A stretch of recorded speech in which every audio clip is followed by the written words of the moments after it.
In this case, we describe an occult breast cancer with cerebellar mass as its first presentation. Occult breast cancer is defined as metastatic carcinoma from an undetectable primary breast tumor. Occult breast cancer accounts for nearly 1% of all breast cancers, with axillary nodes being the most frequent sites of detection. It is important to note that cases of occult breast cancer of the brain, as in our case, are rare and minimally documented, with almost no cases being reported in literature. In our case, we describe a patient presenting with vague neurological symptoms found to have metastatic breast cancer within the cerebellum with no identifiable primary breast lesion. Case discussion.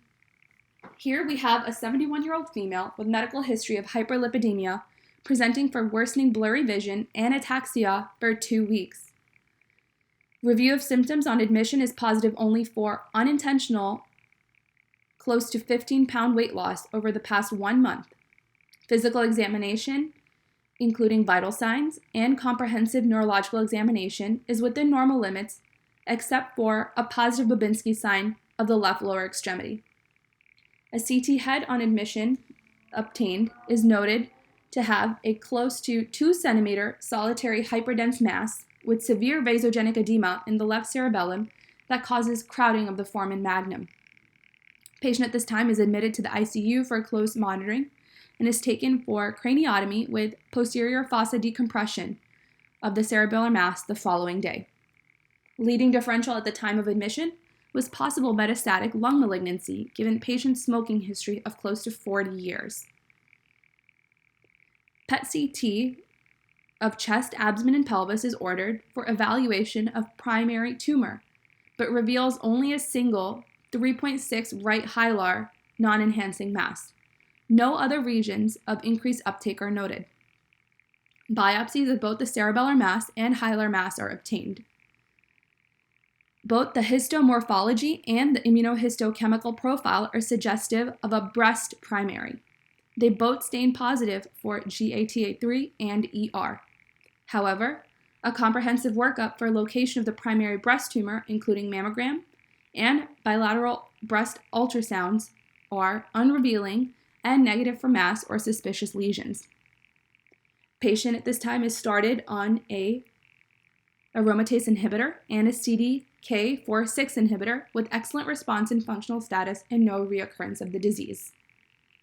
The images presented are as follows. In the left upper hand region, we have an axial view of the left cerebellar mass, and the left bottom, we have the sagittal view of the same left cerebellar mass prior to resection via craniotomy. On the right, we have PET scan, which shows increased uptake in only the right hilar region. Discussion. Standard of care for occult breast cancer has not yet been established. Treatment of occult breast cancer at this time is similar to treatment of other breast cancers. For example, in one case report of occult breast cancer presenting as cutaneous metastases, treatment with anastrozole only resulted in regression of all cutaneous lesions and bone metastases. In another case series, patients were treated with resection of axillary lymph node metastases, subsequently followed by radiation therapy with great response and no reoccurrence of disease.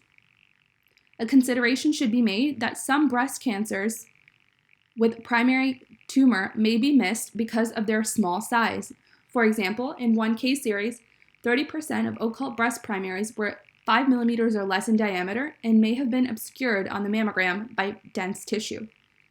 It is important to note that most case reports and studies of prognosis of occult breast cancer deem it less aggressive than breast cancers with a primary site, deeming them excellent for treatment. Thank you.